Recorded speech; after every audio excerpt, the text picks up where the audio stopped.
Magistrado Salvador Nava. Con su venia, presidente. Muchas gracias. Si me permite, dividiré mi primera intervención en dos facetas. La primera, a la extraña referencia en público de la excusa, y lo segundo, al fondo del asunto. Y digo que me parece extraña porque, como bien comenzó el magistrado Flavio Galván, pues solemos discutir las excusas en privado, justamente para que quien está solicitando o es recusado, pues no participe en una discusión pública, pero pues con todo gusto, no tengo ningún inconveniente en hacer algunas consideraciones, porque no se dijo todo respecto de algunas otras cuestiones que ya es verdad legal, también hay que decirlo, es decir, resultó improcedente la excusa o infundada, y por lo tanto no está impedida la señora magistrada para conocer del asunto. Pero la excusa fue muy peculiar, porque primero, le recuerdo, magistrado Galván, también a usted, señora magistrada, que primero conoció del asunto, lo estudió y lo discutió el 18 de mayo, y después de varios días transcurridos solicitó la excusa, también, perdóneme usted la calificación, de manera muy peculiar para mí, porque dice que considera, conociendo del asunto, que esta sala superior no es competente, pero que si se decidiera entrar al fondo, luego entonces usted solicita su excusa.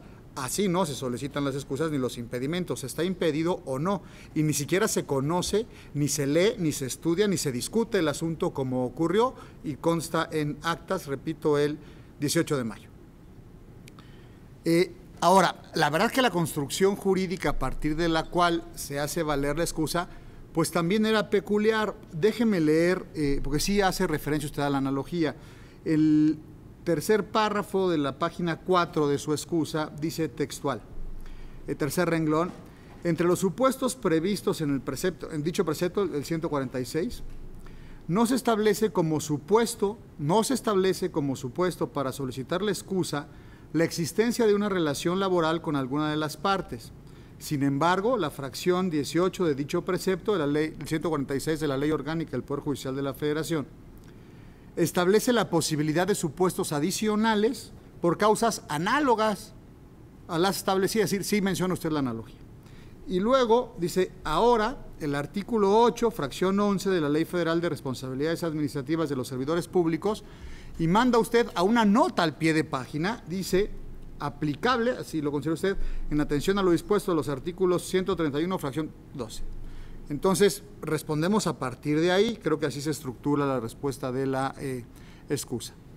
Ahora, a mí sí me parece cuesta arriba, o me pareció, perdón que lo saque aquí, pero pues así se discutió y así lo votamos. Pude convencer a mis colegas González Oropesa y el presidente Carrasco. El 146 hace referencia a la analogía. Por vía de analogía, según leo aquí lo que acabo de leer, se va al octavo de la Ley Federal de Responsabilidades, le suma después por nota al pie de página el 131, y se habla de relaciones laborales de las partes, pero los integrantes de la terna o su secretario instructor no es parte en el juicio. El demandante o los demandantes, los actores, son distintos senadores del Congreso de la Unión, en contra de actos del Senado de la República. La construcción para que, si se llegara a cumplir con lo que yo proponía a sus señorías, que se ordenara la comisión permanente para que convocara al Senado y finalizara el procedimiento, una de las variables es que se nombrara uno de los integrantes de la terna. Otra es que se devuelva, como usted muy bien lo dijo. Ahí no tiene nada que ver los integrantes de la terna. Por ello es que se consideró que no era procedente. Ahora bien, con mucho respeto, no es la relación laboral, sino la imparcialidad lo que está en juego. Porque para esos casos, entonces, si hubieran renunciado o pedido una licencia un día antes de que lo discutiéramos, ¿no estaríamos impedidos según su razonamiento? No creo que sea eso la causa. Como me parece que tampoco lo fue cuando consideró usted que ex trabajadores de esta sala, dos de ellos sus exsecretarios particulares, uno de ellos su ex socio, con quien yo supongo sigue, sí, Roberto Duque, ¿no? Yo conocí su despacho, ¿no? Pues yo trabajador en distintos lugares, además de esta sala. pues me parece que tienen una cercanía estrecha con usted. Si usted no se consideraba impedida, para mí es más que suficiente. No era la temporalidad de la relación laboral, eso consideré, por ello es que se citan estos precedentes, porque también hubiera sido aplicable con esta construcción tan de escalera, peldaño por peldaño, norma por norma, que nos lleva a una relación laboral de las partes que no son partes en este asunto. Y lo cito justamente porque en ese precedente del Consejo General del entonces Instituto Federal Electoral, lo que se conoció fue la violación de un derecho político electoral de un diputado al Congreso de la Unión contra los actos de las mesas directivas o los órganos de la propia Cámara de Diputados, que no le permitieron resolver o conocer o cumplir una de sus obligaciones, lo que es al mismo tiempo una prerrogativa y un derecho político electoral en su vertiente de ser votado de los legisladores. Y en ese sentido sí me parece analógico y exactamente aplicable el caso. La misma violación del derecho que consideramos tuvo el entonces diputado Jaime Cárdenas, para mí acreditan los señores senadores actores en este juicio, porque los órganos directivos del Senado de la República, por cualquier razón, no les permitieron concluir un procedimiento al cual están obligados en la Constitución, y hemos dicho sobradamente en esta sala superior, tienen derecho a participar en él. Es por ello que se construyó así la excusa que ya está aprobada. No deja de ser curioso que la estemos discutiendo cuando ya es verdad legal, pero las veces que ustedes consideren. Sobre el fondo del asunto, señor presidente, en el mismo orden de intervención de los señores magistrados. Comienza el magistrado González Oropeza, con mucha clase y conocimiento, pone alto el debate. Dice, no es justiciable para este tribunal, porque sería para integrar nuestra propia sala. Y tendríamos una especie de impedimento, no lo afirmes, es algo, digamos, curioso que nos impide entrar, ¿no? Por eso no somos justiciables según su razonamiento, que es el mismo de los otros colegas que han intervenido, si mal no les entendí. Dice, tendríamos o deberíamos no conocer por los tiempos parlamentarios, es una frase también muy interesante, el Senado de la República. Tampoco seríamos justiciables o no sería justiciable el asunto porque intervino la Corte, lo cual también es una parte muy importante del debate. Somos interesados en que se integre el séptimo magistrado. La sola discusión, esta discusión puede alertar al Senado de la República, ojalá hago votos para que así sea. Culmina diciendo que podrían estar en riesgo las funciones constitucionales de este tribunal. Yo, bueno, pues discrepo como se leyó en la cuenta y como presenté el proyecto a sus señorías. Yo creo que sí es justiciable justamente por lo que dije en la parte anterior de mi intervención, y es que para mí las partes son los senadores, la materia objeto de la litis es el derecho político electoral en su vertiente de ser votado, en su vertiente de ejercicio del cargo, y sí creo que tiene que ver con asuntos exactamente idénticos por lo que hace el derecho político electoral violado, y por supuesto que me hago cargo de la distinción que sea para ocupar el Instituto Federal Electoral de entonces o esta sala superior. Sin embargo, aquí el problema es la justicia constitucional. Es decir, ¿qué se hace cuando no hay una vía, como algunos de ustedes consideran, para resolver?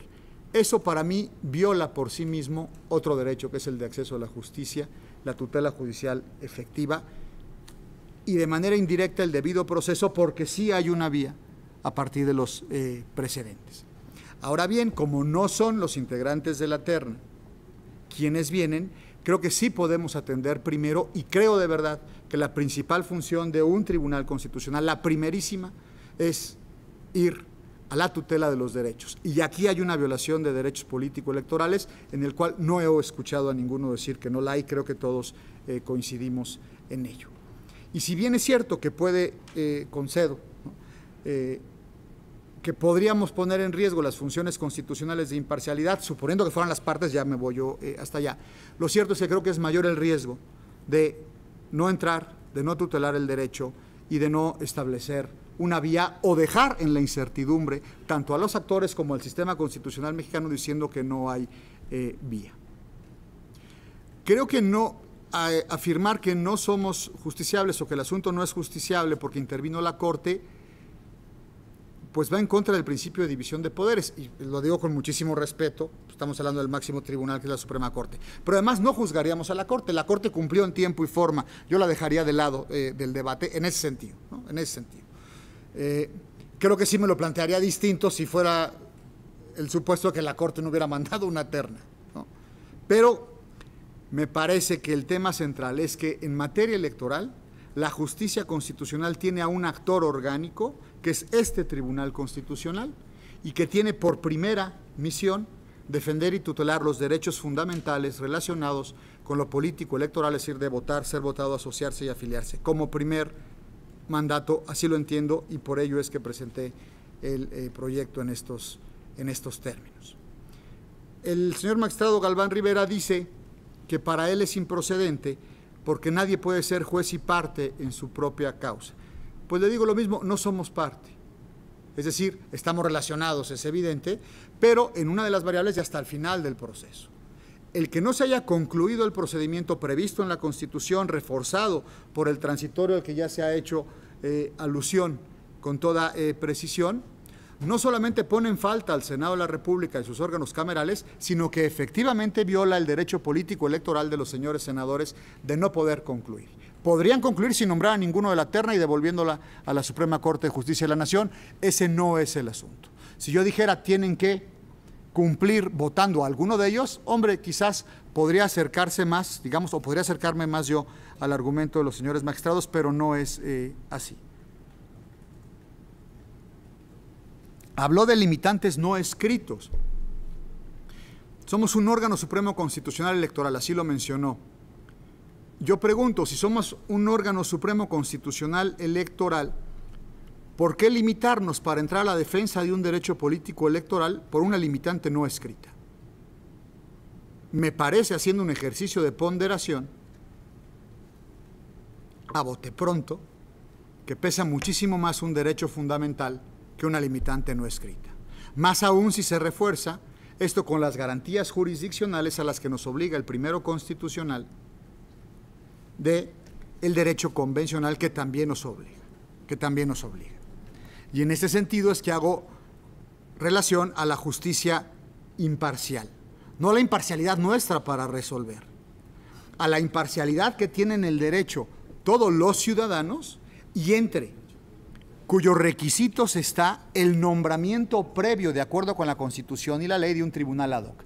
En ese sentido, la violación del Senado de la República viola la imparcialidad judicial al no cumplir con su mandato de nombrar a los jueces, lo cual es una garantía relacionada con el principio de imparcialidad, según jurisprudencia de la propia Corte Interamericana de Derechos Humanos, y no solo viola entonces el derecho político electoral de los señores senadores de poder votar el asunto, también viola para todos los mexicanos el derecho a una justicia imparcial porque no tiene a un tribunal completo, porque no cumplió con la norma. No sé si mi construcción se entiende, si no abundo en ella con todo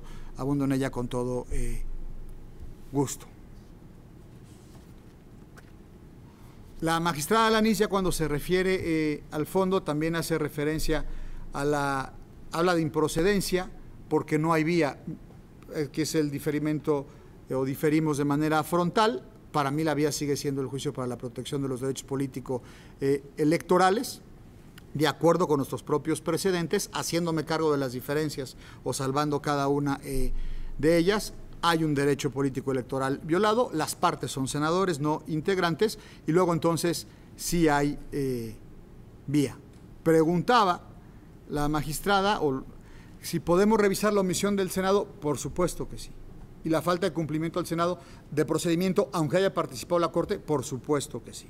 Eso es lo que sostengo y creo que es nuestro principal deber. Y repito, es más importante un derecho fundamental para un tribunal constitucional que encontrar la precisión por lo que hace a una vía que yo digo que sí existe, que yo digo que tenemos precedentes y que incluso cuando hemos resuelto otros casos hemos obligado a tribunales locales a generar una vía cuando no la hay para tutelar el derecho de acceso a la justicia, que me parece mucho más importante. Porque el problema es que si diera por bueno su argumento de que no hay vía, estaríamos contribuyendo a la incertidumbre que generó el Senado de la República, al decir, pues no es justiciable para mí que siga la incertidumbre, quién sabe quién puede conocer de ello.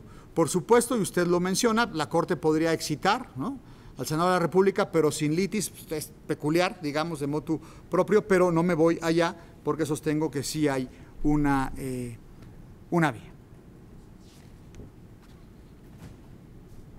Además, no me preocupa el hecho de juzgar a la Corte, repito, porque aquí no es parte. La parte es el Senado por un lado y por la otra los senadores de la República con el derecho fundamental violado.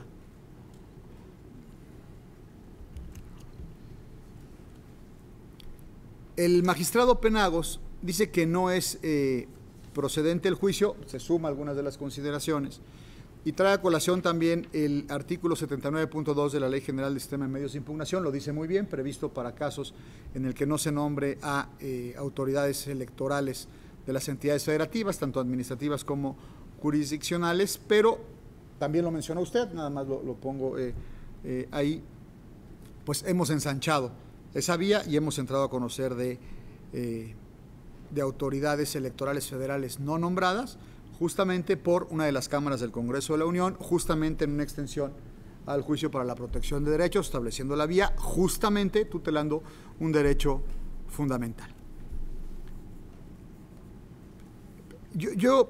También menciona que intervino la Corte y luego entonces no podemos conocer. De verdad lo veo distinto. La Corte cumplió, lo repito, y no estoy juzgando a la Corte, ni siquiera trayendo la colación, es decir, el punto es, ¿hay una violación de un derecho fundamental?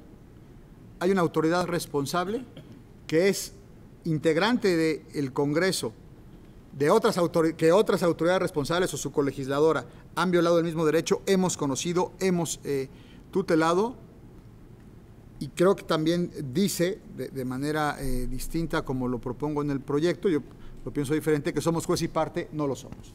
La parte son los senadores, el Senado de la República, no nosotros.